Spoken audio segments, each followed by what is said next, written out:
Welcome back to Worth the Effort. In today's Throwback Thursday rerun, we're going to go back to a small portion of a earlier woodworking tips and tricks video I did on changing a bandsaw blade. This was back in January of 2018, back when I had about 50,000 subs. Now, since that time, that's about 4 years ago, or over 4 years ago, my opinion on how to change that is exactly the same. I don't do anything different. The only thing I would like to expand upon re-watching that video is maybe a little bit on that drift area. In the video, I'm going to talk about how a lot of people, the conventional way of putting a bandsaw blade on and aligning it on the wheel, meaning how it goes on the wheel, you basically have your wheel with some kind of tire, a neoprene, rubber, anything like that, and most of those have a crown. And generally, whenever they talk about that, they talk about putting the general rule is you put your blade right on the middle of the crown. But in the past decade or something like that, it's been kind of conventional wisdom to, instead of putting it in the middle, to put it over here. Now, that does two things. A, you're not going to be able to get as thick a blade on your wheel as advertised. They basically, whenever they're saying it'll take a 1/2-inch blade, they're coming over here and saying on the whole tire.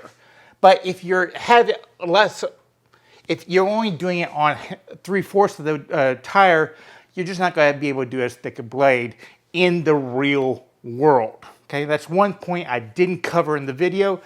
The second point is, as blades wear, if you are putting it in the middle, your drift is going to change, especially if you're a wood turner who's kind of cutting out bowl blanks all the time, because we're very abusive to those blades, specifically the teeth.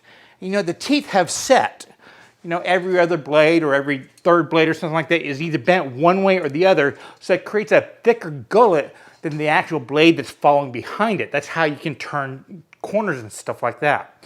Well, over time, you know, some teeth might dull a little bit more, maybe because you put more stress on one side of the blade or the other, or maybe it hits a bark inclusion and a few of them get bent in a row. So that will change the natural drift of the blade of how it wants to progress through the wood. So it might start out, you put a bandsaw blade on and you put it in the middle, like, you know, the manufacturer instructions tell you to do, and it cuts perfectly straight. But then over time, as you bend one side of the teeth more than the other, or one side dulls more, it'll slowly start to drift and that angle will change. Well, if you do that in the middle, you have to adjust your fans to make all that kind of changes. If you tend to put it over here, you're not going to notice that change as much because the back of the blade will go wherever it wants. But the front of the blade, the teeth that are in front of that crown, well, they actually aren't going to move as much. See that distance? That distance right there? So it doesn't affect the cutting as much. So over time, you just have to change your settings less if you do it the Snodgrass way of setting your gullets in the center of your crown instead of the entire blade.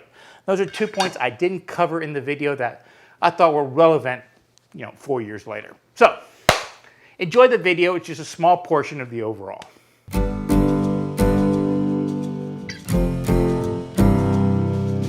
Now, first things first, if you're dealing with a bandsaw blade and you haven't worked up really hard calluses and stuff like that, you might want to grab some gloves.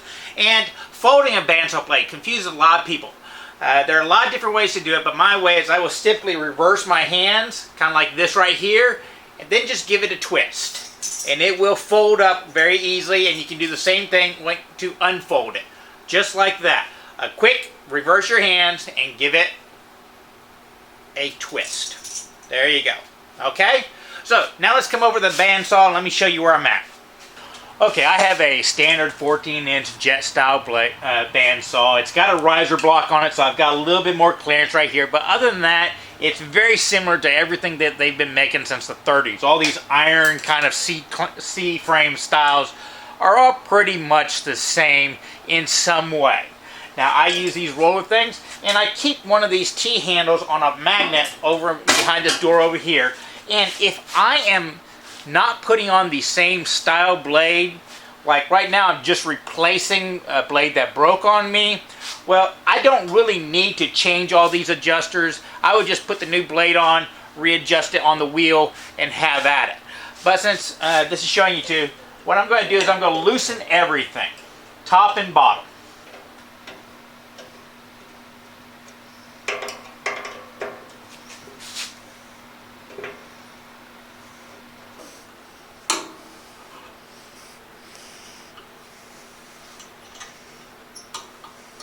Now, a lot of what I'm going to be showing you today is not original. I mean, people like Alex Snodgrass and other people do a very similar technique.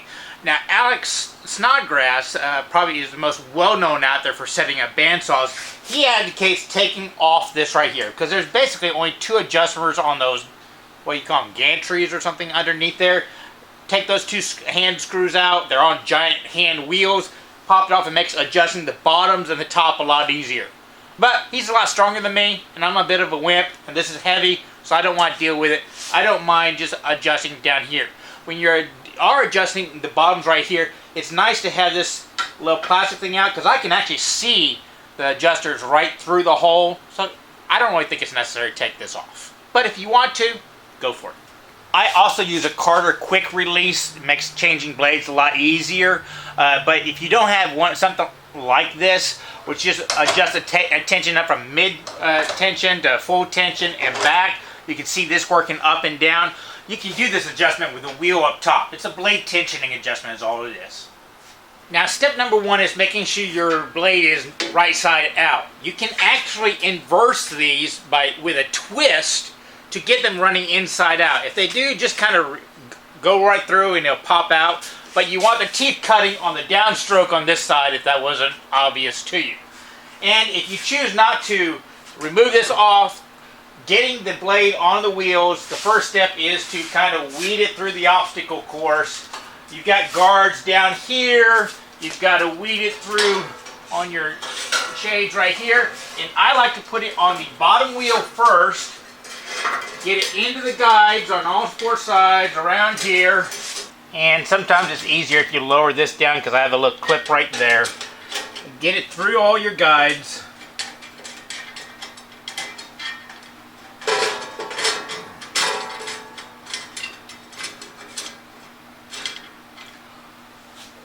Onto the rear wheel, and then I kind of roll it around. And it looks like they might have cut this one 1 inch short. So I've got to come over here and lower this top wheel quite a bit. Now, I get all my blades at a parts place in Austin that kind of services the professional industry, and they basically buy bandsaw blades by, you know, a 100-foot roll or something like that, and cut it to length, which means that occasionally, you know, that teenager behind the office might measure it off a little bit. But I've now got it on both wheels. But there's a chance if I roll it right now, it'll pop off, because I actually have to adjust this top wheel to keep it centered on both wheels. So if you notice, I have a wheel, it's kind of right in the center of the top wheel over there, and the more I twist it, the angle of the wheel goes in and out. It kind of adjusts back and forth. And this camber allows you to control where on the wheel the blade rides. So what happens is I will sit here and I will rotate the wheel on this side, adjusting it on this side in order to control how far towards the center I want the blade to ride. And personally, I like my blades to ride where the gullet of the teeth is on the crown of the wheel. These wheels, these rubber wheels or neoprene wheels or poly wheels have a crown to them. And I want the teeth on the gullet on the center, and the teeth just barely holding over on the side. So that now that I've got it roughly centered, I know it's not going to fall off. I'll add some tension, and I'll set my tension. And basically, how you do that one is you have all your wheels fully away, and I will come over here and I will press this. Now the idea is that with just a slight amount of pressure, you're only going to move about 1/4 inch, which means I have the tension way low on this one because it's very easy to push it back and forth. So I come up to that top wheel on the top and I start tightening it up. And I do that one until my method is I will push it, and if my finger, with just enough pressure that it turns my fingernail a little white. Now, I have heard a theory that most bandsaw blades you want to run very loose, but not so much that they flutter in use. So what a lot of people would do is they'll turn their bandsaw on and use the tensioning and loosen it until they see it fluttered and then tighten it up a little bit. I don't do that method. Other people will pay attention to some kind of scale. I have a scale right here that tells me I should put a lot more tension on because I've got a 1/2-inch blade on it. I've just never really trusted them. It seems like it could get messed up quite easy that way, so I just do it based off of the real tension of the blade. It just seems more accurate that way to me. Once you've got the tension right the way you want, slowly spin your wheel. A lot of times the alignment might change up a little bit, but once again, check it. Now, the reason why you want this in the center is because if you have a bandsaw blade and it is riding on the center of the crown, it can flex on both sides. And that's one major cause of what they call drift. Because if the teeth are bent to a point where it wants to curve one way, well, that's the way the saw is going to cut. But if you were to place that, just the gullets of the teeth on the center, the back of the bandsaw blade can flex and follow wherever the curve goes. So it's an easy way to eliminate a major source of bandsaw drift. Just allow the crown to be on the center of the wheel, and that'll let the back of it go wherever it needs to go without hurting where the cut goes. I always start with the back guide. It to me is the most important, and I will move it up just to the point where it is almost touching the blade. The idea is that whenever you put pressure on the blade, you want to flex back maybe a 1/2 millimeter or the size of a business card, and then it touches the bearing. That little bit of tension really does improve the accuracy of your cuts. So if I come over here, I will come up and tighten up. Now, I will say this, these adjusters with these wheels are a pain in the butt. If you can get a toolless adjuster, get it. But if I get it adjusted just right, I can spin it, and you can see it doesn't touch it as it's going around. And I have maybe a business card width right in there. I'll then do the same thing to the back thruster on the bottom. It's the same adjustment. For the sides, I will loosen them up. And they have these little pinch bolts right here that make it a lot easier to move back and forth. I'll actually move it forward until it touches the blade, and then I'll just back it off a little bit by just pinching my fingers and letting the fat of my fingers move it back a little bit. So once again, I will have a business card's width in between there. Now on this side, I can't even see what I'm doing, but if I do the same thing, I could feel when it touches right there.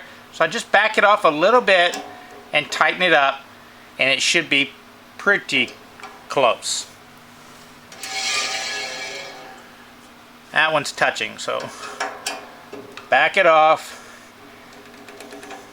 And just kind of a squeeze of my finger with my fingernail against the plastic. It's just kind of a little micro adjustment using the fat of your fingers. Another excuse to eat pizza. There we go. And this one's a little bit too far off after I eyeballed it. So I'll move it forward again, touch it, and come back. I will tell you this, if you have one of these adjusters up and down, you need to make sure it's really tight before you do this adjustment, because if it's a little bit loose, that can offset the whole thing. Then do the same thing on the bottom one. It's the exact same procedure. And once again, I adjust mine simply by looking through the hole. Just find it easy that way.